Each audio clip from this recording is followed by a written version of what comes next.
আলবি আমার রিজিকে হাত দিছে কিন্তু মানুষ, আমার যে রুটি রুজি, হ্যাঁ আমি আর কিছু করি না। ইকরা মারা যাওয়ার পর এই প্রথমবারের মতন ক্যামেরার সামনে আসলো তিথি। তিনি বলছিল যেদিন ইকরা মারা যায় ওই দিন আমরা টিকিট খুঁজতেছিলাম, কিন্তু ওই মুহূর্তে আমরা কোনো প্রকার টিকিট পাচ্ছিলাম না। অনেকেই বলছে নেপাল থেকে বাংলাদেশে আসতে বেশি সময় লাগে না। ঠিক আছে, সময় বেশি লাগে না, কিন্তু একটা টিকিট তো লাগে, প্লেনে একটা সিট লাগে, সেটাও পাওয়া যাচ্ছিল না। একটা টিকিটও খোঁজা হচ্ছে যাতে আরবি শুধুমাত্র দেশে যেতে পারে। টিকিট পাইনি, তাই ওই দিন ব্যাক করতে পারেনি। পরের দিন সবারই টিকিট কাটা হয় এবং পরের দিন আমরা সবাই ব্যাক করি। আরবিরও ব্যাক করার কথা ছিল, কিন্তু লাস্ট মুহূর্তে কিছু ইনফরমেশনের কারণে আরবি আসেনি। সাংবাদিকরা প্রশ্ন করে, আপনার দেশে আসতে ভয় লাগেনি? তখন তিনি বলে, আমি তো কোনো অপরাধ করিনি, আমার কেন ভয় লাগবে? আমি তো কাউকে গিয়ে মেলেও ফেলিনি। আমি তো কোনো অপরাধ করি নাই, আমি তো কাউকে গিয়ে মেরে ফেলি নাই।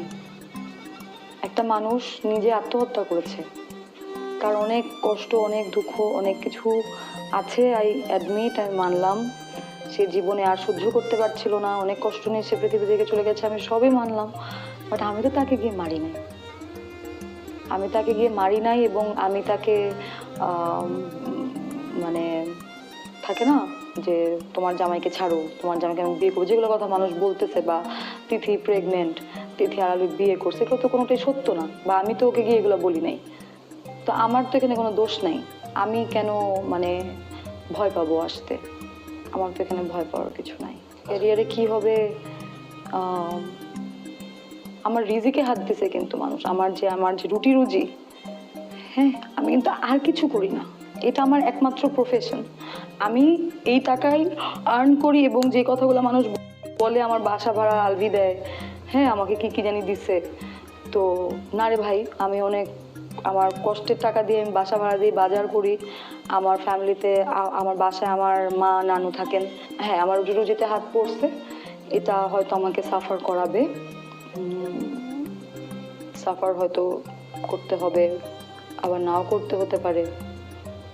কারণ কাছের মানুষ যারা, অনেকে কাজের জন্য ডেট চায় বা কাজের জন্য কল করে, কাউকেই তো দেখি নাই যে, খুব কম মানুষকে দেখেছি আসলে পাশে দাঁড়াতে। অনেকে হয়তো ভয় পাচ্ছে যে এখন আমার পাশে দাঁড়ালে পরে ফেসে না যায়, কেউ হয়তো আড়ালে সাপোর্ট করছে, হ্যাঁ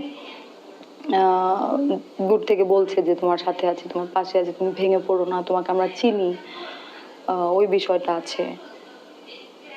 বাকি ক্যারিয়ারে কি হবে জানি না। আলভির সাথে আমার লাস্ট কথা হয়েছে যখন আমরা বিদায় নিচ্ছি, বা ওই মানে এয়ারপোর্টে। তারপর কোনো যোগাযোগ